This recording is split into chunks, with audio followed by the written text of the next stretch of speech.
Olá, boa tarde, Tudo Bem está no ar ao vivo e hoje começa a maior competição esportiva do continente, os Jogos Pan-Americanos de Guadalajara. E é justamente na cidade sede dos Jogos que você vai conhecer uma mulher muito especial. Estamos em Guadalajara, México. Vamos conhecer Adriana Macias, 32 anos, advogada e escritora. Uma história impressionante.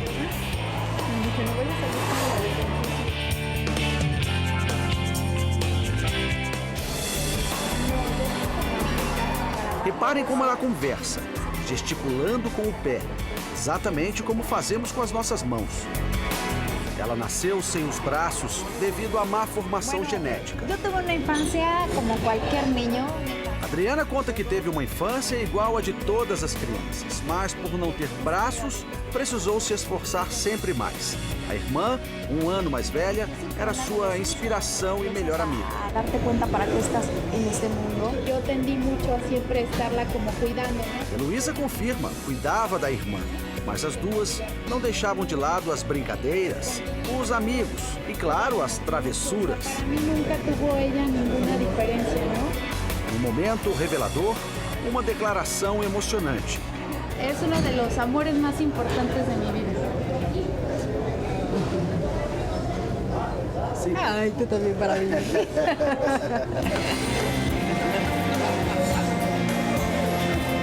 A vaidade também está sempre presente no cotidiano de Adriana. Reparem nos dedos dos pés, unhas feitas, anel e uma aliança. Bueno, aqui está meu anillo de compromisso e minha argolla de matrimônio. A aliança dela tá no pé, ó. Tá vendo? Mas tá lá. Tá vendo? Bom, a história do casamento a Adriana vai contar na casa dela, onde o marido irá nos encontrar.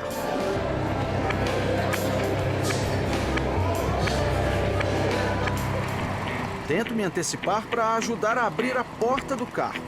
Gente, olha a habilidade dela. Ela abre a porta, entra. Pô, pelo menos eu vou fechar a porta, né? Um pouquinho de educação, né? Tá louco. Espera aí que eu vou entrar também. Claro, ela mesma coloca o cinto e ainda faz charme, tirando o cabelo do rosto.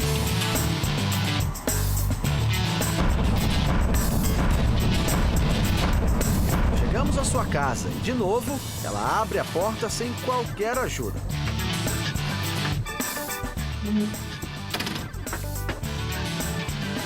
Essa mulher faz tudo sozinha. Vamos lá. Passa. Sim, graças. A mãe nos recebe. Sim, graças.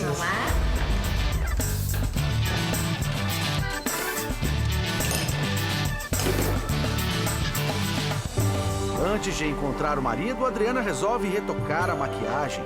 Apesar de avessa a demonstrações, ela nos permite gravar. A habilidade é incrível.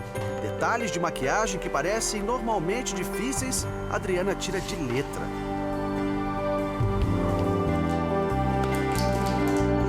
Ela se empolga e resolve mostrar que até costura. Puxa a linha, mira na agulha e mesmo distante do campo de visão, acerta. É surpreendente. Um caso impressionante, mas totalmente dentro do que a gente conhece como a capacidade e a plasticidade cerebral. De volta à sala, é hora de conhecer Juan. Olá.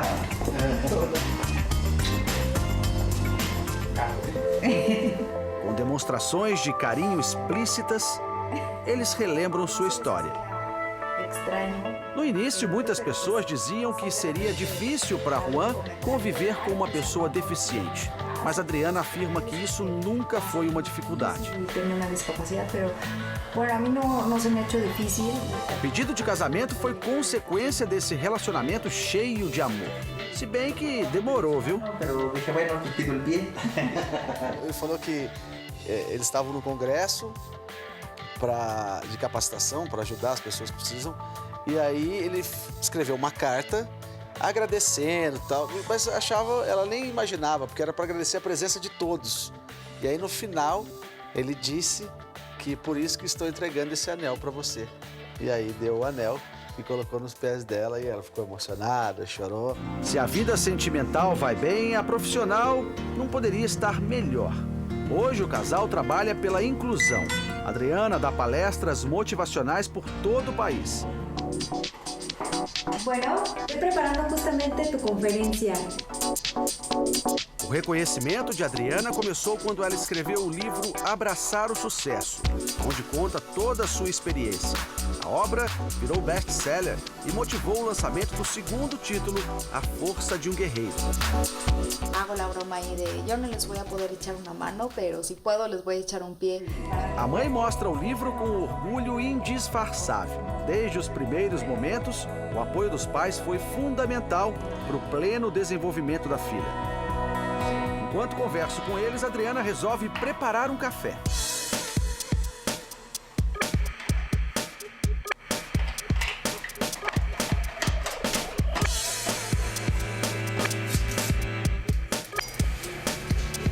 Nada parece impossível. Alcançar o alto do armário? Alongamento digno de ginasta olímpica. Equilíbrio para se locomover? Comportamento de velejadora. Finalização perfeita? Um verdadeiro gol de placa. Situações cotidianas ganham sabor de verdadeiras conquistas. O caminho para outros exemplos de superação já foi aberto. Agora, resta torcer para que a história vitoriosa de Adriana deixe de ser uma exceção. México e principalmente Guadalajara, a cidade do PAN 2011, já tem muito do que se orgulhar.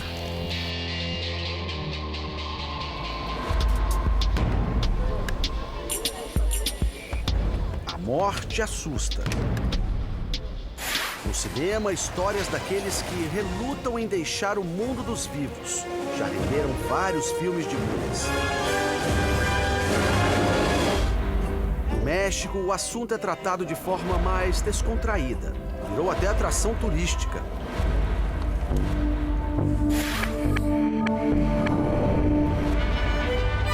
Saímos de Guadalajara em direção a Guanajuato. Guanajuato está encravada numa região de montanhas. Até o século XVIII, foi um importante centro minerador. Quando a prata acabou, as antigas galerias viraram túneis e ruas subterrâneas.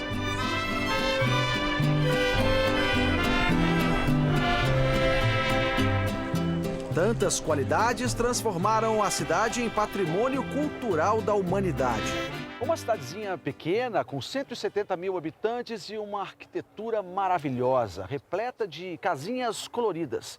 Mas dentro dessa história toda, existe um mistério que intriga cientistas do mundo inteiro.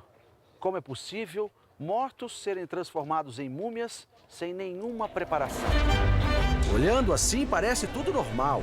Vai e vem de estudantes e artistas e presta alegria e vida à cidade, hoje reconhecida como um importante centro universitário. Não, mas a gente tá em dia. Acho que famosos tinha pouquinho o resto. É de hoje mesmo, não é?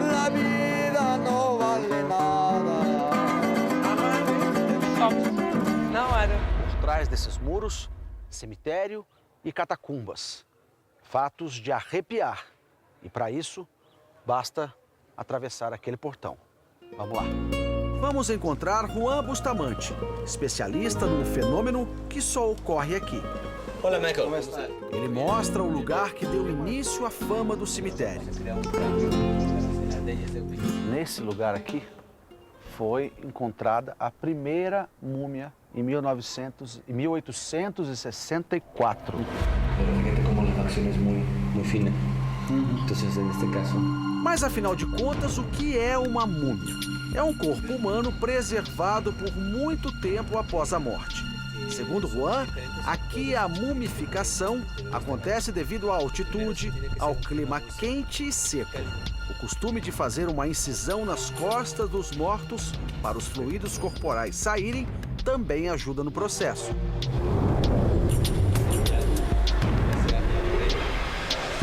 Após 3 meses sepultados nesses túmulos verticais, os corpos são levados para as catacumbas. Unidos de coragem, é para lá que vamos. De unas condiciones más salubres.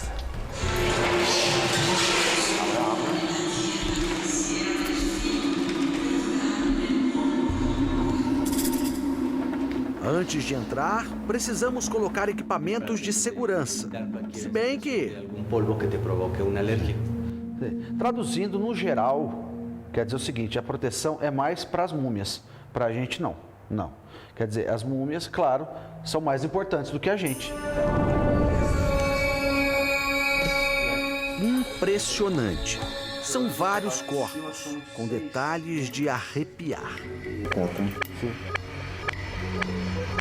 Como um bebê com a roupa do funeral quase intacta. Significa momia. De una manera delicada, te lo pediría. Assim. Juan me concede uma permissão especial. Tão especial que tenho dúvidas em aceitar. É impossível descrever a sensação de tocar uma múmia. Não dá para descrever. Você sente os poros, a pele, os músculos. Claro, uma pessoa que já morreu há muitos anos, há mais de 100 anos, e isso fica tudo enrijecido. Mas você sente ao tocar. É indescritível isso. O especialista já descobriu 117 múmias no cemitério, sendo que 57 ficam numa outra sala aberta ao público. Globo ocular, ó. O olho inteiro preservado. Cabelos, mas o olho é o que mais impressiona.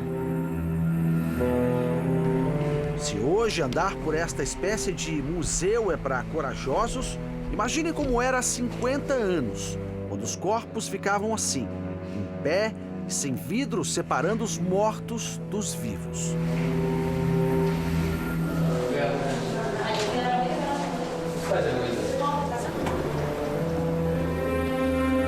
Deixamos Guanajuato com a certeza de termos conhecido um dos lugares mais curiosos do México. Um país tão rico em tradições que não para de nos surpreender.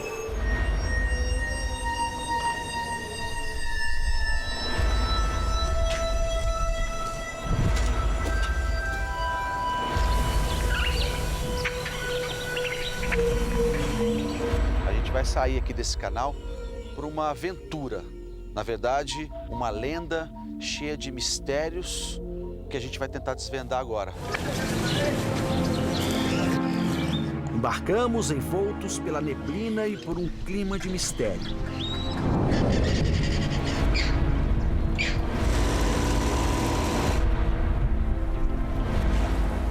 Chegamos a uma ilha isolada, a 2 horas de viagem da Cidade do México. Na entrada, os avisos não são de boas-vindas. Todos serão caçados, mortos e terão as tripas retiradas. Uma caveira na ponta. Vamos lá, né?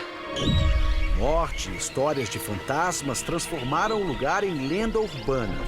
Só uma pessoa tem coragem de viver aqui.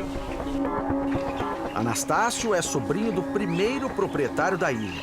As mais de 1000 bonecas penduradas pelas árvores têm a função de proteger. Se ahoga uma jovem em 1950. Ele conta que em 1950, 2 garotinhas brincavam na ilha, próximas à margem do canal. Uma delas se desequilibrou e caiu no rio. Ela não sabia nadar. E a amiga, aterrorizada, assistiu a tudo sem conseguir ajudar.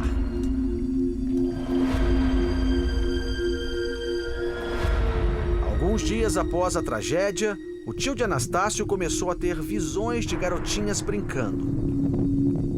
Numa andança pela ilha, encontrou uma boneca. A partir desse momento, ele começou uma coleção em memória à pequena menina morta. E também para se proteger das assombrações.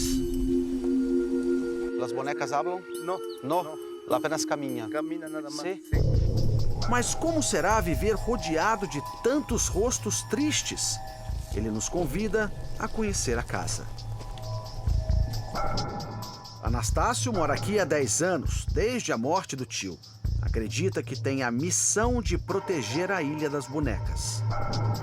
Hace muito frio acá? Sí, 2 grados bajo cero. Nossa, ele falou que quando tá muito frio aqui, que a gente tá na época do inverno aqui, chega a fazer 2 graus abaixo de zero. Gente, ele tem 3 cobertores, ó. Sí. 1, 2, 3 e mais uma chamarra, né? Que é uma blusa de frio para ele poder dormir bem.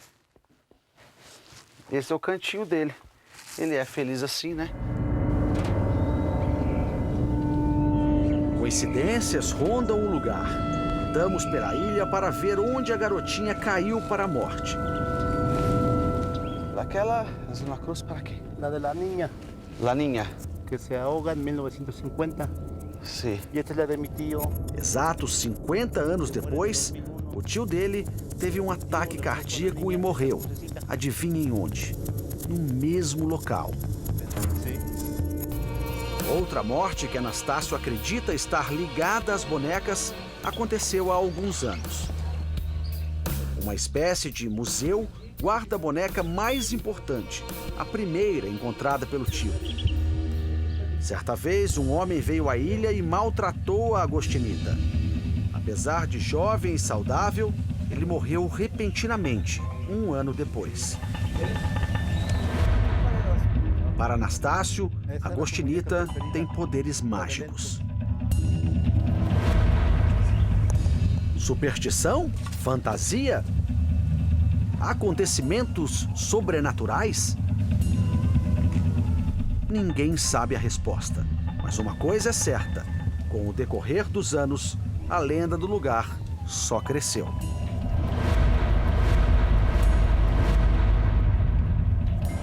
Nos despedimos da misteriosa Ilha das Bonecas. Deixamos o guardião às voltas com situações inexplicáveis que talvez só ele consiga enxergar.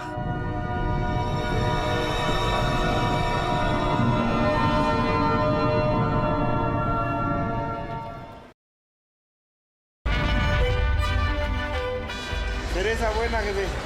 Una subida al mango Manila. Cores. Aromas. O mais forte é que esse? Sabores. Larva de mariposa. Parece uma pele de sabor bem concentrado, até uma arranhada na garganta. Com tantos atrativos, é difícil não ter o paladar aguçado pela variedade de produtos dos mercados tradicionais. Ainda mais no México. Um passeio pelos corredores é cheio de surpresas, viu? Hoje a gente vai mostrar para você de casa algumas iguarias, algumas coisas muito diferentes que tem para comer aqui. Coisa que eu nunca experimentei. Mas para vocês aqui de casa também vai ser diferente. Olha só. Aqui nós temos ovos de mosca. Parece até uma farinha, né? Isso custa uma grana, isso aqui, viu? Isso aqui custa mais de R$200 o quilo. O preço alto traduz o, vamos dizer assim, exotismo da entomofagia. Esse nome estranho, entomofagia, é dado à prática de comer insetos. Muito comum em países da Ásia e também aqui no México. Pura vitamina, ¿eh? Para nós pode parecer estranho, mas na cultura mexicana, comer um grilo só faz barulho na boca dos comensais. Tem um sabor muito forte, é tudo muito seco. Se tiver com um copo d'água do lado, te ajuda muito. Mesmo sem água, o que também pode ajudar é saber o alto valor nutritivo do bichinho. Só para efeito de comparação, a carne bovina apresenta 52% de proteína, enquanto no grilo a taxa sobe para 75% de pura energia. Nossa! Ok, se insetos não agradam, o mercado San Juan oferece outras iguarias.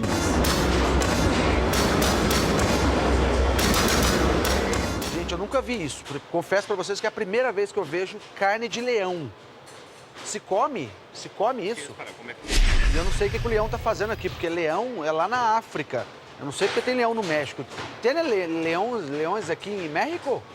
Sim, leões não são na África? Não, pero hay criaderos aquí. aquí en México. Ya. Ah, Todos los sim. tipos de animales hay criaderos Você de cria para depois comer. Sí, así es. Então tem criadouros de leões aqui no México. O movimento no mercado é intenso, mas será que a procura por esses ingredientes exóticos é realmente grande? Seguimos uma jovem durante as compras. Ela pega um tipo de caramujo.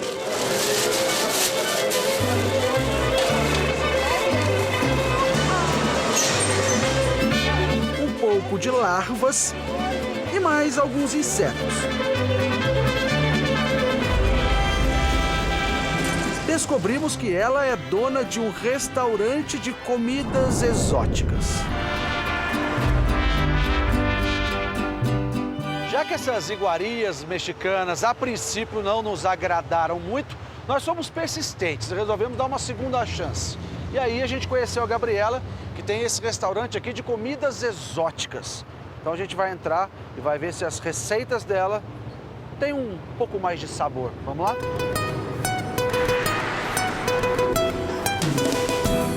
Bienvenido, Macualia Chihuahua. Comida gostosa tem aqui? Sí, Sim? muy rica. Muito rica. Então vou comer. Adelante. Sim, graças.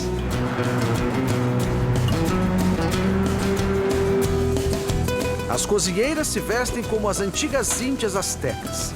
A comida também se parece com o que era feito há mais de 500 anos. Naquela época, a maioria da população mexicana era vegetariana, mas comia insetos para suprir a necessidade de proteínas.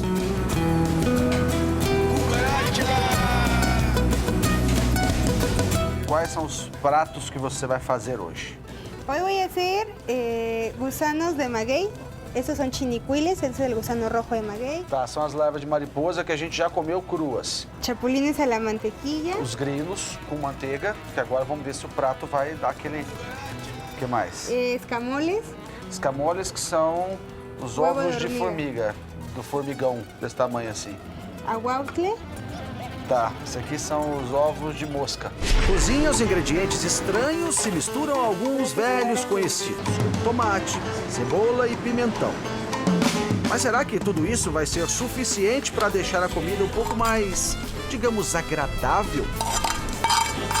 O pior é saber que a resposta vai ter que sair da minha boca. Gabriela, senta aqui do meu lado. Claro que sim. Você vai me ajudando.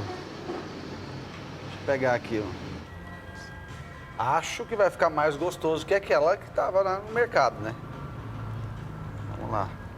Vou fazer uma tortilha aqui. Vou colocá-las aqui. Um pouquinho de limão. Eu fecho. Tortilha. Gracias.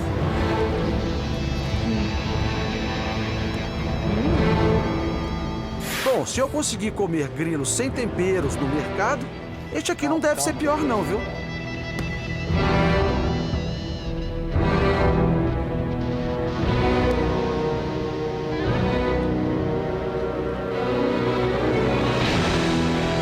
Que tal? Muito bom. Muito bom. Bem diferente de comer isso cru. Para acompanhar, o mezcal. Uma bebida feita a partir da mesma planta da tequila. O mezcal também se toma com limão e um pozinho. Parece sal, mas adivinhe só o que é. Nunca chupei limão com mariposa moída. Primeira vez da vida. Primero es, ajá, y luego.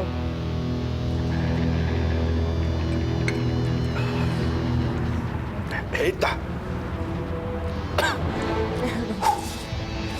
Forte, muito forte.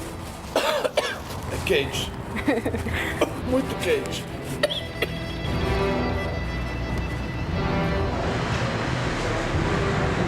Também, depois dessa degustação, o final da refeição não poderia ser menos marcante.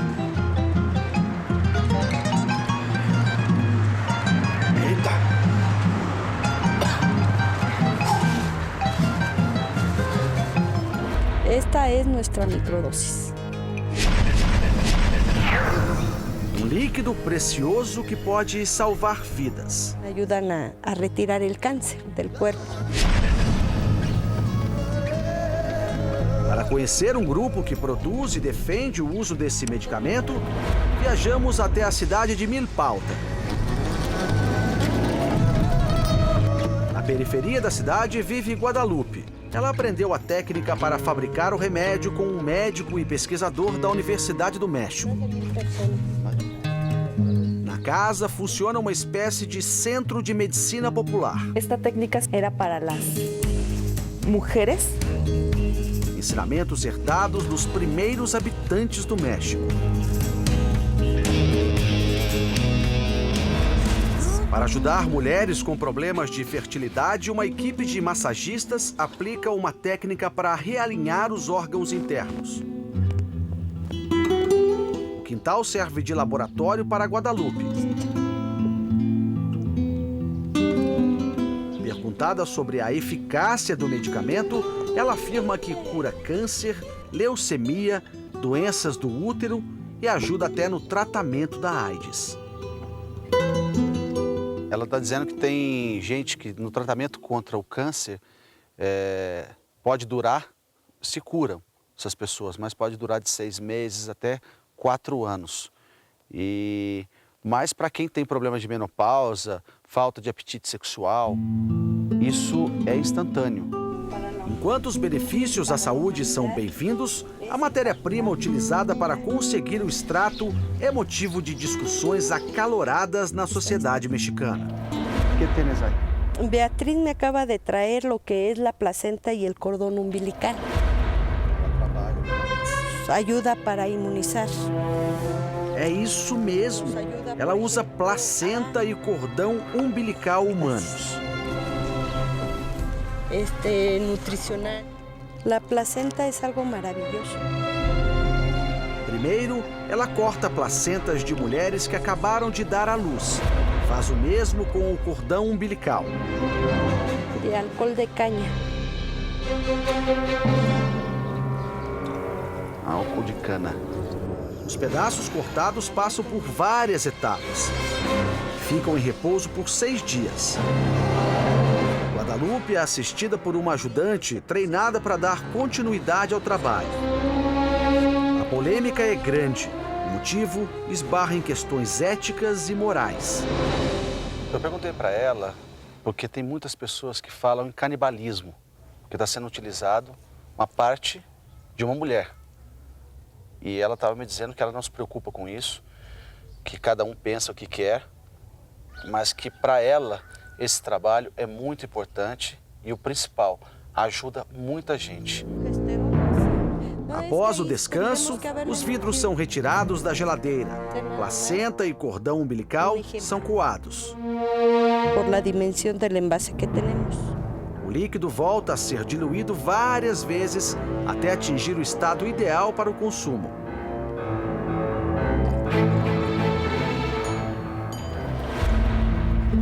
A massagista Verônica dá o testemunho sobre o remédio. Ela continua tomando a microdose e afirma que foi curada dos miomas que tinha nos ovários.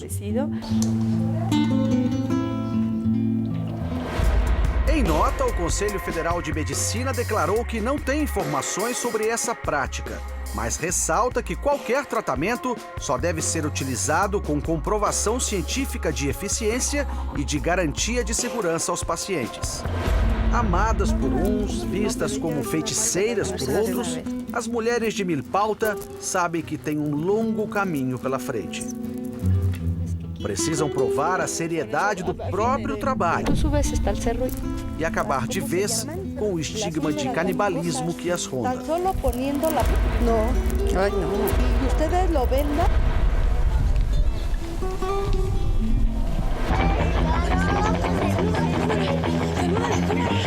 Os fãs fazem fila desde cedo. Meninos imitam seus ídolos.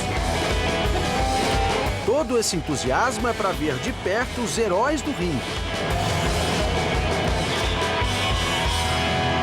A luta livre é muito popular no México. São milhares de praticantes amadores e profissionais.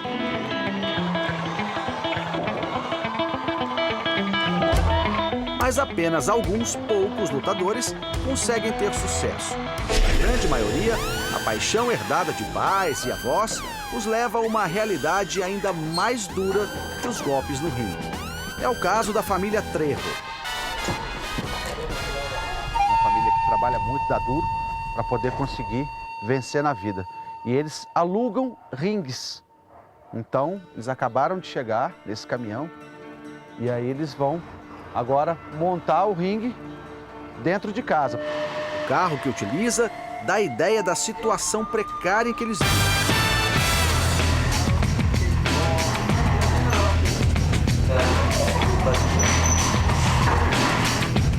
Bom, depois de 1 hora de muito suor, o pessoal terminou de montar o ringue. Dá muito trabalho para fazer isso aqui, viu? E o garoto atômico agora vai se trocar para poder fazer o treinamento. O pai dele já mandou. No quintal de casa, o pai relembra os velhos tempos, agora como treinador. Aqui, ele ensina filhos e alunos da vizinhança. Raul também já foi um mascarado. Bueno, eu usei o personagem de Vaquero Fantasma. Vaquero Fantasma? Todo mix. Quantas lutas? Uy, infinidad. Tengo 32 años luchando. Ele está com 50 anos e ele falou que ele lutou durante 32 anos. Então ele diz que já apanhou muito, mas também já bateu muito. O trabalho pesado rende pouco. Quando consegue alugar o equipamento, Raul recebe R$500 por um dia inteiro de trabalho que envolve toda a família. A esperança está nas mãos e nos pés do filho mais velho. É AAA a los 15. Nos 15 anos. Está dizendo que ele entrou para essa principal liga que tem hoje há 4 anos. O sonho do garoto atômico é o mesmo de muitos jovens: ser reconhecido pelo público e ganhar muito dinheiro.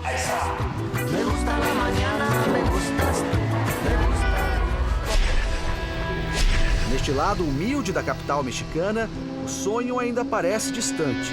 Já do outro lado da cidade, o sucesso é visível. Da vida dura de um jovem de apenas 19 anos que sonha em ser um ídolo mexicano para a vida real de uma das grandes estrelas da luta livre no país.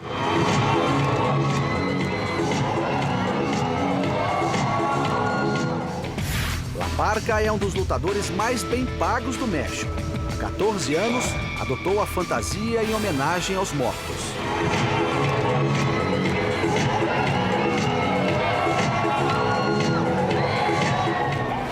Me dedicaba a cargar maletas, vender playeras. A vida dele foi muito difícil. Ele está contando que carregava mala, chegou a vender comida, chegou a vender camiseta. Tudo isso para ele conseguir uma chance e uma oportunidade de se tornar um grande lutador. Apesar de receber R$5.000 por luta e ter trabalho pelo menos 6 dias por semana, o corpo dá sinais de cansaço. ¿Tienes dolores? ¿Tienes Tengo lesiones, tengo... Sí, acá, podemos ver? Sí, mi clavícula está rota. Nossa, olha a clavícula dele, gente, arrebentou. A dor fica para trás. É hora de encarar mais um desafio. La Parka se despede dos filhos e nós vamos conferir de perto o tamanho da paixão pela luta livre.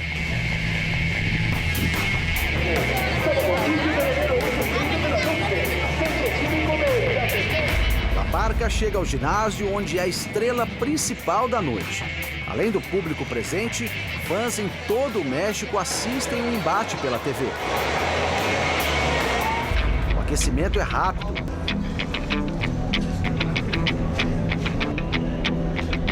Dura o tempo das preliminares entre outros lutadores mascarados. A luta é, na verdade, um show com muito teatro, circo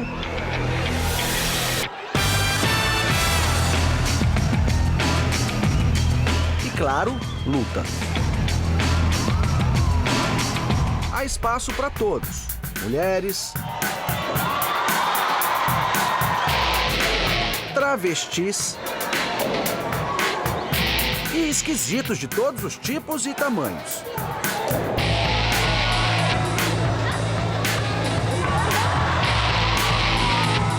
Mas quando chega a hora de La Parka, a plateia vai ao delírio.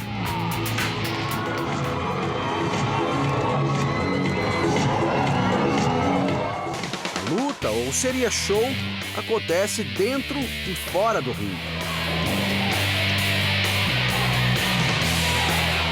E não é necessariamente de mãos limpas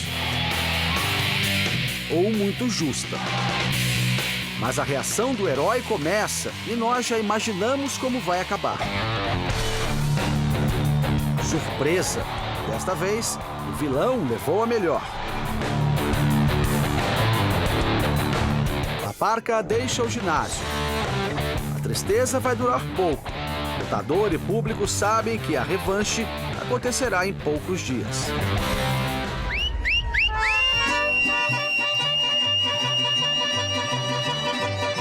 Música e animação num verdadeiro cartão postal. Estamos em Xochimilco, distrito formado por uma rede de canais. O lugar é considerado a Veneza mexicana.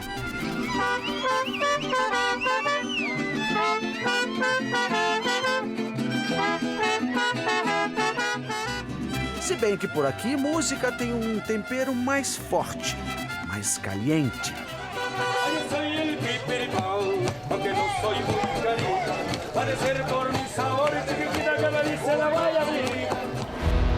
A região fica a 30 quilômetros ao sul da Cidade do México.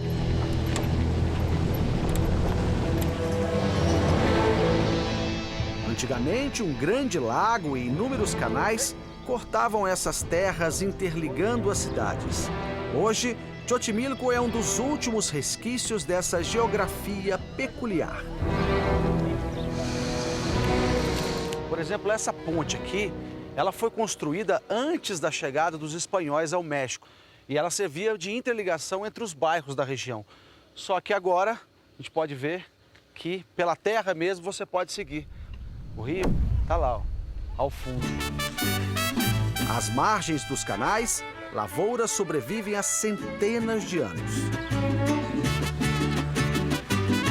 A terra preta é adubada naturalmente pela serragem das árvores. Assim encontramos a verdulaga. Gente, parece alface, porque é muito parecido com alface. Flores únicas também brotam em diversos tons.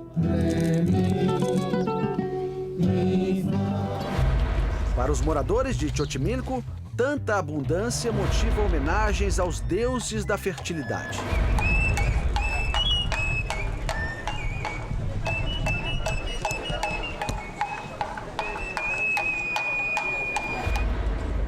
Estes homens pássaros são a prova de vertigem.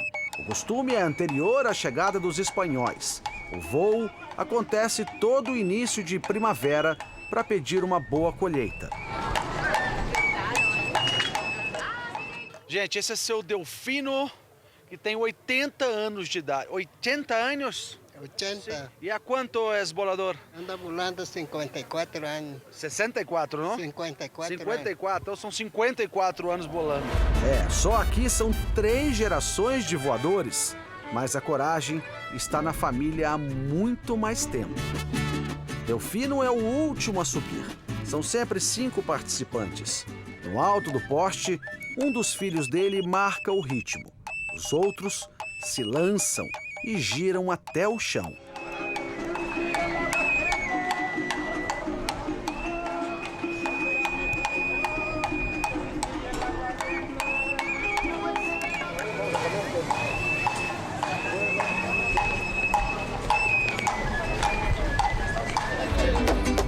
Perto daqui, o som do tambor dá lugar a outro tipo de música. O som vem do rio. Seguimos num barco colorido, conhecido como Trajineira. Os canais viram palcos móveis, onde se apresentam dezenas de grupos. Os mariachis. Os canais de Xochimilco são conhecidos como a Veneza mexicana, mas acredito eu que um pouco mais animada. A festa é enorme por aqui e só olhar por esse canal, você já vê o tanto, a quantidade de trarineiros que tem. Violinos, violas e guitarrões entoam uma música mestiça, mistura de melodias indígenas e canções trazidas pelos colonizadores espanhóis. Esforço mesmo, só os barqueiros precisam fazer. Parece fácil, viu? Mas só parece. 15 anos trabalhando com isso, gente. 4 horas empurrando com esse pedaço de madeira enorme aqui que ele vai no fundo do rio e vai levando.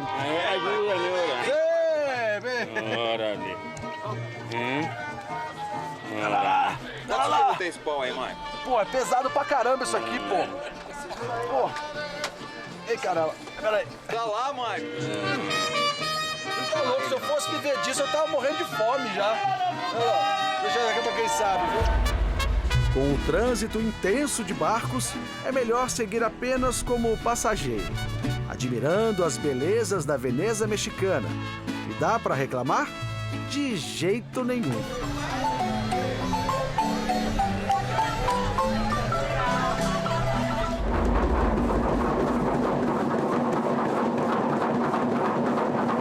Do alto, a imagem parece familiar, assim como o colorido das fantasias.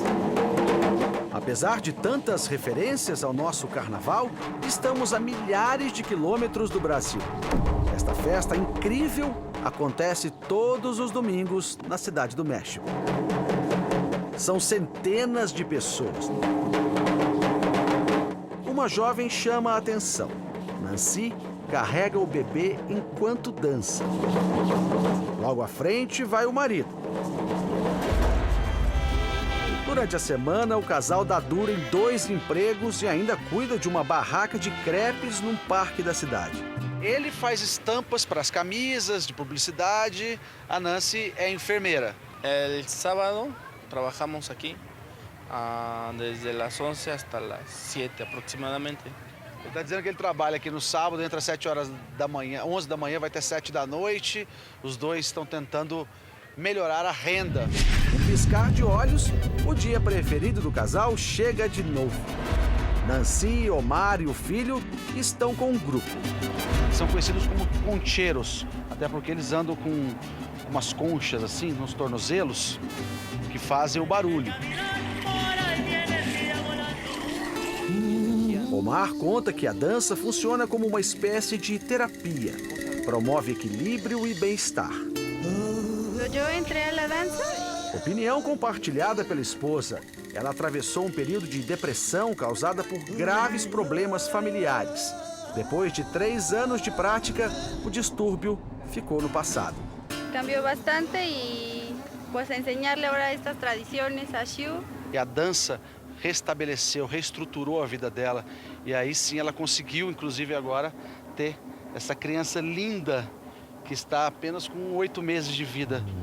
Os adereços dão vida às fantasias. Detalhes que têm um simbolismo próprio. Simboliza lo guerrero.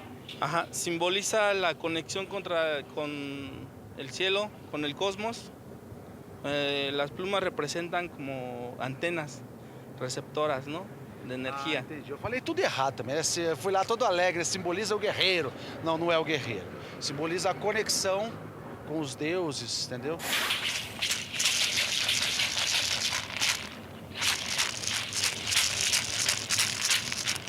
Agora vocês aí em casa imaginam eles fazendo isso durante 6 horas, que é o tempo que dura essa dança.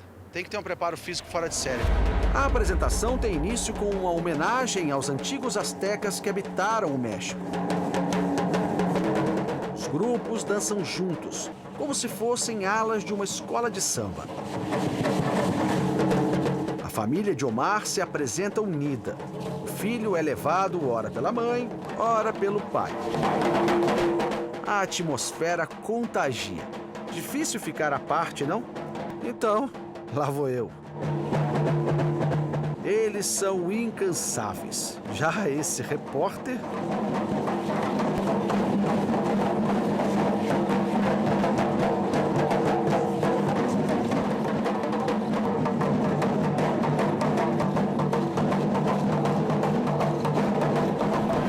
Séculos de invasões, guerras e extermínios não conseguiram apagar a riqueza da cultura azteca, uma das mais importantes das Américas. Celebrada desde tempos remotos por um povo de traços fortes e belos.